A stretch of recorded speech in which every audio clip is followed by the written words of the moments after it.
എന്നാൽ Sharan, good evening. കോതമംഗലത്തേക്ക് ഇന്ന് കേന്ദ്രമന്ത്രിമാർ രണ്ടുപേരും എത്തുന്നത് നമ്മൾ കാണുന്നു. കോതമംഗലത്ത് ആ കുടുംബത്തിനുള്ള ആശങ്ക അവർ പലതവണയായി കഴിഞ്ഞ ദിവസങ്ങളിൽ പറഞ്ഞുകൊണ്ടേയിരിക്കുകയാണ്. എന്നാൽ സംസ്ഥാന സർക്കാരിന്റെ ഭാഗത്തു നിന്ന് ആ കുടുംബം പറഞ്ഞതിന് അനുകൂലമായിട്ടുള്ള ഏതെങ്കിലും തരത്തിലുള്ള മറുപടികൾ വരുന്നുണ്ടോ? എങ്ങനെയാണ് ഈ കുടുംബം ഈ നിയമ നടപടിയുമായി മുന്നോട്ട് പോകാൻ ഇപ്പോൾ ആലോചിക്കുന്നത്? Sujaya, good evening. എന്തായാലും ഇന്നലെയാണ് ഇത്തരത്തിൽ ഒരു ആവശ്യം കുടുംബം മുന്നോട്ട് വയ്ക്കുന്നത്. അതായത് NIA അന്വേഷണം ആവശ്യപ്പെട്ടുകൊണ്ടുള്ള പരാതി മുഖ്യമന്ത്രിക്ക് നൽകുന്നത്. പക്ഷേ അതിൽ ഇപ്പോഴും സംസ്ഥാന സർക്കാരിന്റെ ഭാഗത്തു നിന്ന് അനുകൂലമായിട്ടുള്ള തീരുമാനമുണ്ടായിട്ടില്ല. സർക്കാർ എന്താണ് തീരുമാനിക്കുക എന്നുള്ളത് ഇനി നമ്മൾ മനസ്സിലാക്കേണ്ടിയിരിക്കുന്നു. എന്തായാലും ഇതിനിടയിലാണ് വളരെ പ്രധാനപ്പെട്ട രണ്ട് കേന്ദ്രമന്ത്രിമാരുടെ സന്ദർശനം ഉണ്ടായിരിക്കുന്നത്. രാവിലെ ജോർജ് കുര്യൻ വീട്ടിലേക്ക് എത്തുന്നു. അതിനുശേഷം ഉച്ചയ്ക്ക് ശേഷമാണ് സുരേഷ് ഗോപിയും എത്തിയത്. ഇതിൽ സുരേഷ് ഗോപി പ്രതികരിക്കാൻ തയ്യാറായിരുന്നില്ല. പക്ഷേ ജോർജ് കുര്യൻ പറയുന്നത് കേന്ദ്ര സർക്കാരിന് ഈ കുടുംബത്തിന്റെ ആവശ്യത്തിൽ ഇടപെടുന്നതിൽ പരിമിതികളുണ്ടെന്നുള്ളതാണ്. ജോർജ് കുര്യൻ പറഞ്ഞു വയ്ക്കുന്നത് നിയമവശമാണ്. അതായത് നിലവിൽ FIRൽ എന്തൊക്കെയാണോ വകുപ്പുകൾ അതിന്റെ തുടർച്ചയായിട്ട് മാത്രമേ NIA അന്വേഷണത്തിലേക്ക് തന്നെ പോകാൻ കഴിയുള്ളൂ. നിലവിൽ 3 വകുപ്പുകളാണ് ചുമത്തിയിട്ടുള്ളത്. ഒന്ന്, ദേഹോദ്രവം ഏൽപ്പിക്കൽ, വിവാഹം വാഗ്ദാനം നൽകിയുള്ള പീഡനം, ഒപ്പം തന്നെ ആത്മഹത്യാ പ്രേരണ കുറ്റം. ഇതിന് പുറമെ UAPA വകുപ്പ് കൂടി ചുമത്തേണ്ടതുണ്ട്. അങ്ങനെ UAPA വകുപ്പ് ചുമത്തിയാൽ മാത്രമേ NIA അന്വേഷണത്തിലേക്ക് പോകാൻ കഴിയുകയുള്ളൂ എന്നുള്ളത് കൂടിയാണ് ജോർജ് കുര്യൻ ചൂണ്ടിക്കാട്ടിയത്. ഇതോടൊപ്പം തന്നെ ലവ് ജിഹാദ്, അതായത് ഈ സംഭവത്തിന് പിന്നാലെ ലവ് ജിഹാദ് എന്നുള്ള ആരോപണം ഉയരുകയും ചെയ്തിരുന്നു. എന്നാൽ ലവ് ജിഹാദ് എന്നുള്ള വാക്ക് നിയമപരമായി നിർവചിക്കപ്പെട്ടിട്ടില്ല. അതുകൊണ്ട് തന്നെ അത് തെളിയിക്കാൻ കഴിയില്ല എന്നുള്ളൊരു പ്രതികരണം കൂടിയാണ് അദ്ദേഹത്തിന്റെ ഭാഗത്തു നിന്ന് ഉണ്ടായിരിക്കുന്നത്. എന്തായാലും നേരത്തെ പോലീസ് ഒരു പ്രത്യേക സംഘത്തിന് രൂപം നൽകിക്കൊണ്ടുള്ള വിശദമായ അന്വേഷണത്തിലേക്കാണ് കടന്നിരുന്നത്.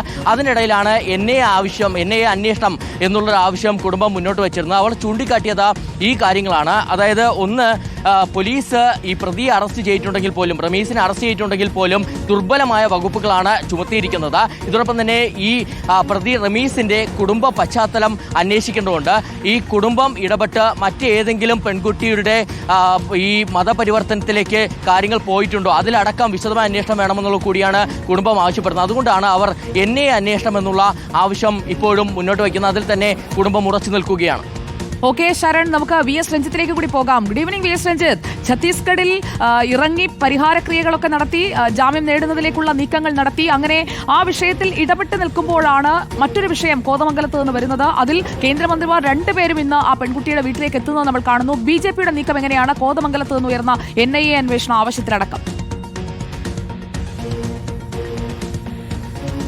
സുജിയ, മധ്യ കേരളത്തിൽ കോൺഗ്രസിന്റെ വലിയ വോട്ട് ബാങ്ക് ആയിരുന്ന ക്രൈസ്തവ സഭകൾ BJPയിലേക്ക് അടുക്കുന്നതിന്റെ ലക്ഷണങ്ങൾ കണ്ടു തുടങ്ങിയിട്ട് കുറച്ച് വർഷങ്ങളായി. മാത്രമല്ല, BJP ക്രൈസ്തവ സമൂഹത്തിന് പ്രത്യേക പരിഗണന നൽകുന്നതിന്റെ ഭാഗമായി സംഘടനാ തലത്തിലും പാർലമെന്ററി രംഗത്തുമൊക്കെ BJP ക്രൈസ്തവരെ പരിഗണിച്ചുകൊണ്ടിരിക്കുന്നു. ജോർജ് കുര്യന്റെ മന്ത്രിസ്ഥാനവും അനൂപ് ആന്റണിയുടെയും അനിൽ ആന്റണിയുടെയും ഒക്കെ സംഘടനാ ഭാരവാഹിത്വം ഒക്കെ അതിന്റെ ഭാഗമാണ്.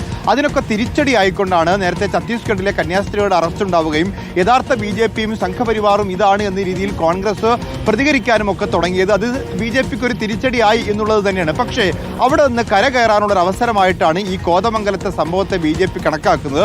പ്രത്യേകിച്ച് ക്രൈസ്തവ സഭകൾക്കിടയിൽ വലിയ ആശങ്കയുള്ളതാണ് ഈ ലവ് ജിഹാദ്, നർക്കോട്ടിക് ജിഹാദ് തുടങ്ങിയ പരാമർശങ്ങളൊക്കെ. നമുക്കറിയാം, പാലാ ബിഷപ്പാണ് നർക്കോട്ടിക് ജിഹാദ് എന്നൊരു പദപ്രയോഗം നടത്തിയത്.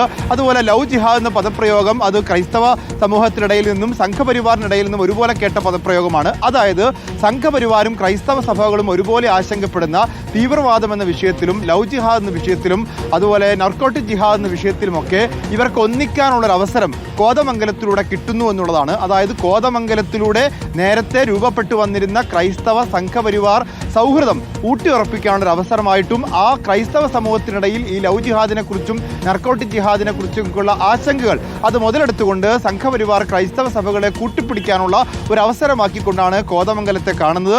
അല്ലെങ്കിൽ അങ്ങനെ പണ്ട് നഷ്ടപ്പെട്ടു പോയൊരു അവസരം വീണ്ടെടുക്കാനുള്ളൊരു സാഹചര്യമായിട്ടാണ് BJP കാണുന്നത്. അതുകൊണ്ടാണ് ഇന്ന് BJPയുടെ കേന്ദ്രമന്ത്രിമാരും BJP നേതാക്കന്മാരും ഒക്കെ കോതമംഗലം സന്ദർശിക്കുകയും ലവ് ജിഹാദ് എന്ന പരാമർശം വീണ്ടും നടത്തുകയും അതിലേക്ക് ക്രൈസ്തവ സഭകളെ കൂടി കൊണ്ടുവരികയും ക്രൈസ്തവ സഭകൾ കേന്ദ്ര സർക്കാരുമായി കൂടിയാലോചിച്ച് അല്ലെങ്കിൽ കൂടിച്ചേർന്നുകൊണ്ട് ഇതിൽ NIA അന്വേഷണം ഉൾപ്പെടെ ആവശ്യപ്പെടുകയും ചെയ്യുന്നത്. ഓക്കെ രഞ്ജിത്ത്, ഇപ്പോൾ തീരുമാനമെടുക്കേണ്ടത് സംസ്ഥാന സർക്കാരാണ്. ഈ വിഷയത്തിൽ എന്താണ് ചെയ്യേണ്ട തീരുമാനം അല്ലെങ്കിൽ എന്താണ് എടുക്കേണ്ട നടപടി, അത് സംബന്ധിച്ച് മുഖ്യമന്ത്രിയുടെ ഭാഗത്തു നിന്നൊരു മറുപടി ഉണ്ടാകുമെന്ന് നമ്മൾ പ്രതീക്ഷിക്കുന്നു. വിഷയത്തിൽ BJP ഇടപെട്ട് കഴിഞ്ഞിരിക്കുന്നു. അതോടൊപ്പം തന്നെ കത്തോലിക്ക സഭയും ഒരു നിലപാടെടുത്ത് നിൽക്കുന്ന സാഹചര്യമാണ്. കുടുംബം NIA അന്വേഷണം വേണം, തീവ്രവാദ ബന്ധമടക്കം ഈ വിഷയത്തിലേക്ക് വരുന്ന ഒരു സാഹചര്യമാണ്. ഇതിൽ സഭയും സർക്കാരും തമ്മിൽ